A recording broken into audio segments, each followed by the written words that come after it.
Bismillahirrahmanirrahim. Assalamualaikum warahmatullahi wabarakatuh.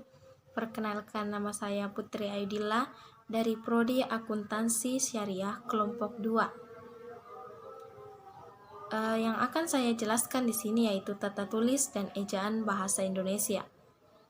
Yang pertama yaitu sejarah ejaan bahasa Indonesia. Ejaan bahasa Indonesia, disingkat EBI, adalah ejaan bahasa Indonesia yang berlaku sejak tahun 2015. Berdasarkan Peraturan Menteri Pendidikan dan Kebudayaan Republik Indonesia Nomor 50 Tahun 2015 tentang Pedoman Umum Ejaan Bahasa Indonesia. Ejaan bahasa Indonesia mengalami perubahan dalam kurun waktu 114 tahun, yakni dari tahun 1901 sampai dengan tahun 2015. Pada tahun 1901 merupakan tonggak awal pembaruan ejaan dalam bahasa Melayu.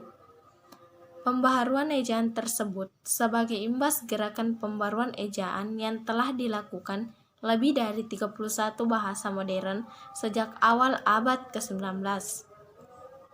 Pembaruan ejaan, spelling reform, adalah tindakan untuk memperbaiki sistem ejaan dengan membuatnya lebih menggambarkan fonem yang ada dalam suatu bahasa.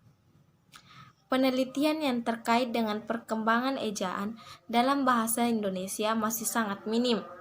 Hal ini terbukti dari hasil penelusuran penulis bahwa baru ada satu penelitian, yakni penelitian Karyati yang berjudul Antara EYD dan WEBI.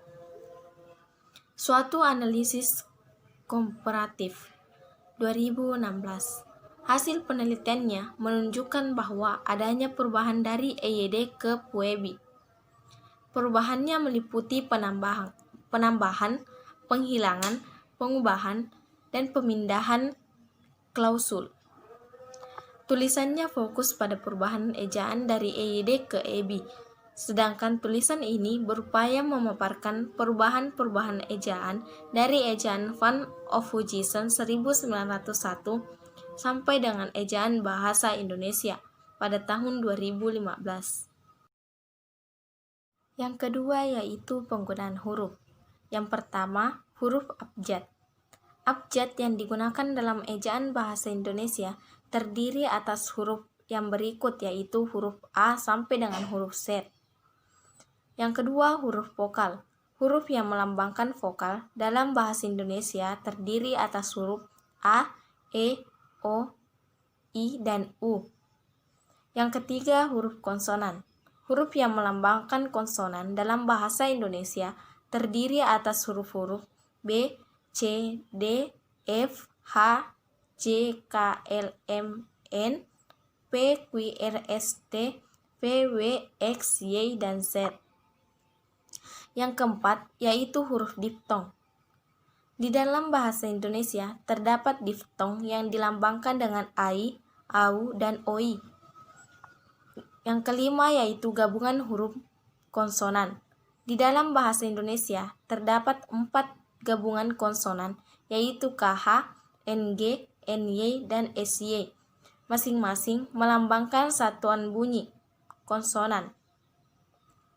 Yang keenam yaitu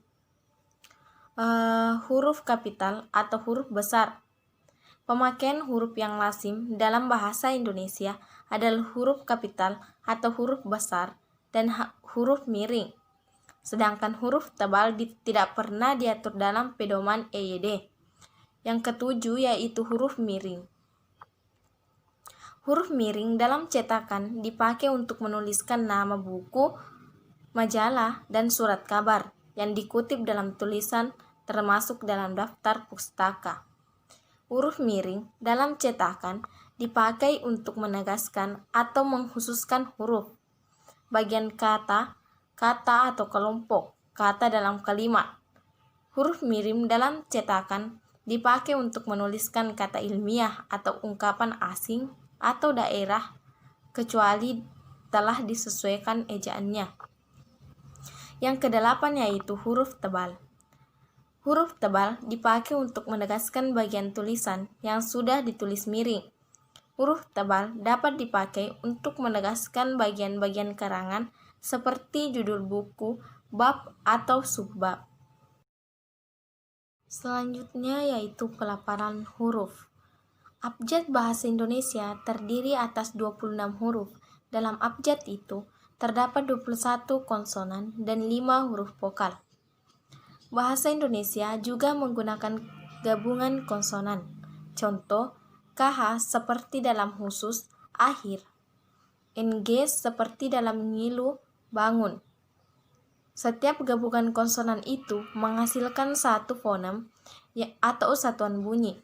Karena itu, KH, NG, NY, SY masing-masing dihitung satu konsonan.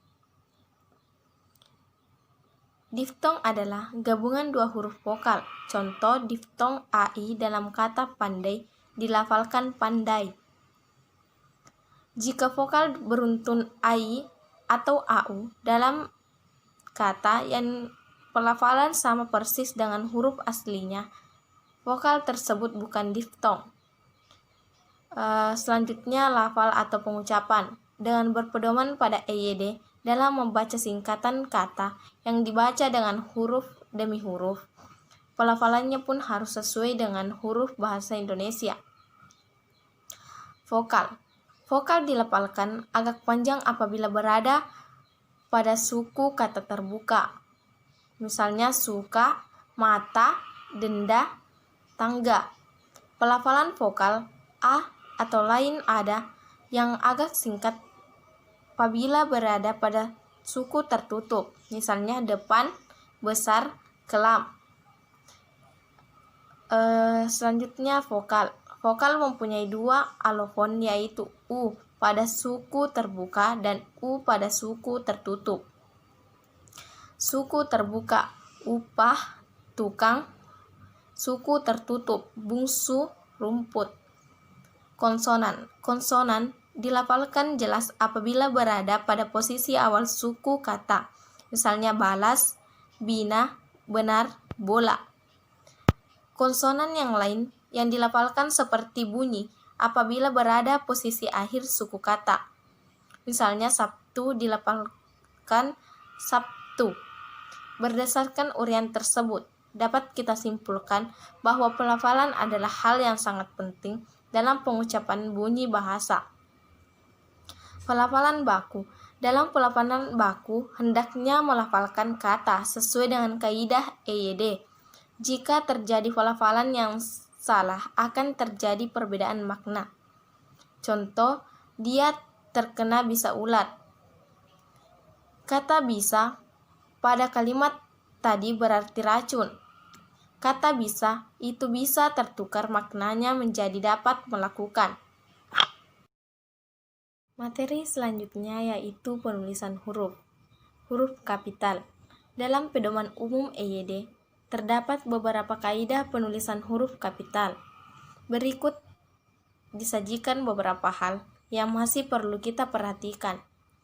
Huruf kapital dipakai sebagai huruf pertama pada awal kalimat. Contoh, dia mengantuk, apa maksudnya, dan lain-lain. Huruf kapital dipakai sebagai huruf pertama petikan langsung. Contoh, adik bertanya, kapan kita pulang? Huruf kapital dipakai sebagai huruf pertama dalam menulis ungkapan yang berhubungan dengan hal keagamaan, kitab suci, dan nama Tuhan, termasuk kata ganti untuk Tuhan. Contoh, Allah yang Maha Kuasa atas rahmat-Mu, dan lain-lain.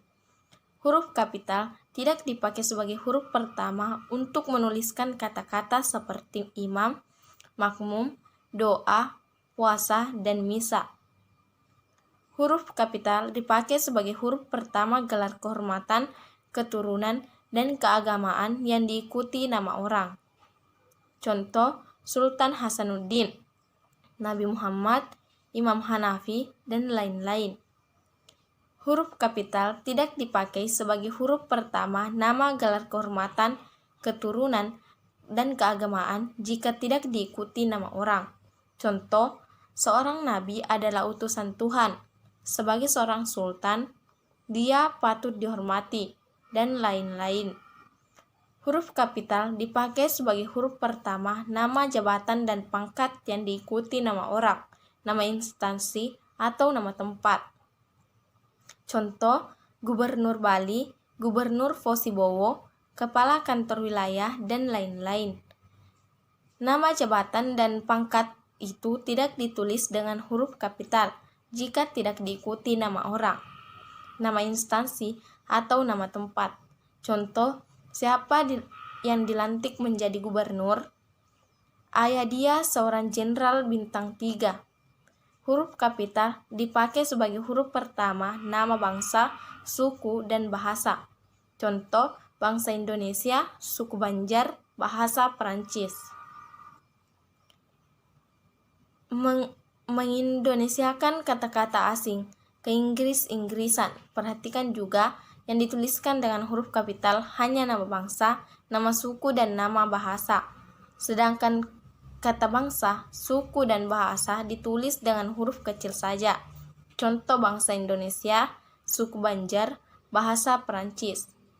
Huruf kapital dipakai sebagai huruf pertama nama tahun, bulan, hari raya, dan peristiwa sejarah. Contoh, tahun Hijriah, bulan Agustus, hari Waisak, Perang Salib, Republik Indonesia. Huruf kapital dipakai sebagai huruf pertama nama khas geografi. Contoh, Sungai Barito, Danau Toba, Asia Tenggara, Pulau Bangka, Gunung Semeru, dan lain-lain. Huruf kapital dipakai sebagai huruf pertama kata-kata umum. Contoh, dia hanyut di sungai. Gunung mana yang akan kita daki? Huruf kapital dipakai sebagai huruf pertama nama resmi badan, lembaga pemerintahan, dan ketatanegaraan, serta nama dokumen resmi. Itulah tadi beberapa materi yang dapat saya paparkan. Kesimpulannya, dari materi yang telah dipaparkan di atas, kita dapat menyimpulkan bahwa ejaan bahasa Indonesia, disingkat EBI, adalah ejaan bahasa Indonesia yang berlaku sejak tahun 2015. Berdasarkan Peraturan Menteri Pendidikan dan Kebudayaan Republik Indonesia Nomor 50 Tahun 2015 tentang Pedoman Umum Ejaan Bahasa Indonesia. Ejaan bahasa Indonesia mengalami perubahan dalam kurun waktu 114 tahun, yakni dari tahun 1901 sampai dengan tahun 2015. Pada tahun 1901 merupakan tonggak awal pembaruan ejaan dalam bahasa Melayu atau bahasa Indonesia. Pembaharuan ejaan tersebut sebagai imbas gerakan pembaruan ejaan yang telah dilakukan lebih dari 31 bahasa modern yang telah dilakukan dari sejak awal abad ke-19. Pembaruan ejaan atau spelling reform adalah tindakan untuk memperbaiki sistem ejaan dengan membuatnya lebih menggambarkan fonem yang ada dalam suatu bahasa. Adapun penggunaan huruf terbagi atas huruf abjad, vokal, konsonan, diftong, gabungan huruf konsonan, huruf kapital, huruf miring, dan huruf tebal. Sekian. Lebih dan kurangnya mohon dimaafkan. Wassalamualaikum warahmatullahi wabarakatuh.